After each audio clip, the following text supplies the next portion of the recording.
मुंब्रा परिसरात घडलेल्या एका धक्कादायक हत्याकांडाने संपूर्ण ठाणे हादरले आहे.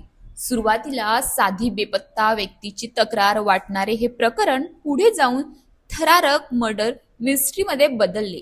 मुंब्र्यातील अरबाज मकसूद अली खान अचानक बेपत्ता झाला होता. अनेक तास संपर्क न झाल्याने कुटुंबियांनी मुंब्रा पोलीस ठाण्यात तक्रार दाखल केली. पोलिसांनी तपास सुरू करत अरबाजच्या मोबाईल कॉल डिटेल्स, सीडीआर आणि लोकेशनचा अभ्यास केला. तपासात त्याचे शेवटचे लोकेशन वर्सोवा परिसरात आढळले. दरम्यान अरबाजचे मेहजबीन शेख नावाच्या विवाहित महिलेसोबत प्रेम संबंध असल्याची माहिती पोलिसांना मिळाली.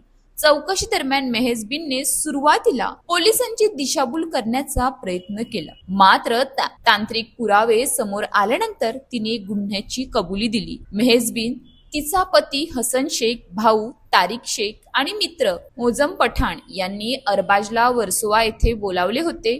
पैशांच्या वादातून आरोपीने अरबाजचे हातपाय बांधून प्लॅस्टिकच्या पाईपने अमानुष मारहाण केली. गंभीर मारहाणीत त्याचा मृत्यू झाला. गुन्हा लपवण्यासाठी आरोपीने अरबाजचा मृतदेह हिरव्या प्लॅस्टिक ड्रम मध्ये भरून निर्जन ठिकाणी गटारात फेकून दिला. मात्र मुंब्रा पोलिसांनी तांत्रिक तपास आणि कॉल डिटेल्सच्या मदतीने संपूर्ण कट उघडकीस आणला. पोलिसांनी चारही आरोपींना ताब्यात घेतले असून पुढील तपास सुरू आहे.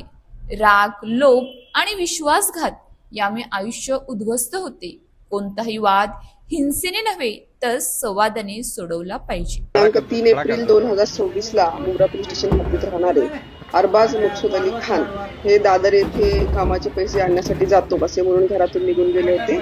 परंतु ते घरी न आल्याने त्यांचे वडील मकसूद अली खान यांनी मुंब्रा पोलीस हद्दीत मुंब्रा पोलीस खबर दिली आणि त्यावरून आपण मानव मिसिंग रजिस्टर 96/26 याप्रमाणे आपण नोंद केलेला आहे. तर या मानव मिसिंगचा तपास पोलीस उपनिरीक्षक सावंत हे करत होते. तर त्या तपासामध्ये त्यांनी जे बेपत्ता इसम आहेत त्यांचा मोबाईलचे सीडीआर काढले. तर सीडीआरचं त्यांनी तांत्रिक विश्लेषण केलं असता त्यांना जो लास्ट लोकेशन आहे तर तो भुईदावाडा विसी परिसरात असल्याचे त्यांना लक्षात आले. त्यानंतर त्यांची जी प्रेयसी होती मेहजबीन तिचे देखील लोकेशन त्याच दरम्यान त्याच परिसरात असल्याचे त्यांच्या लक्षात आले. अशाच ताज्या बातम्यांसाठी आमच्या न्यूज पोलीस रिपोर्टर चॅनलला लगेच सबस्क्राईब करा आणि बेल आयकॉन दाबायला विसरू नका.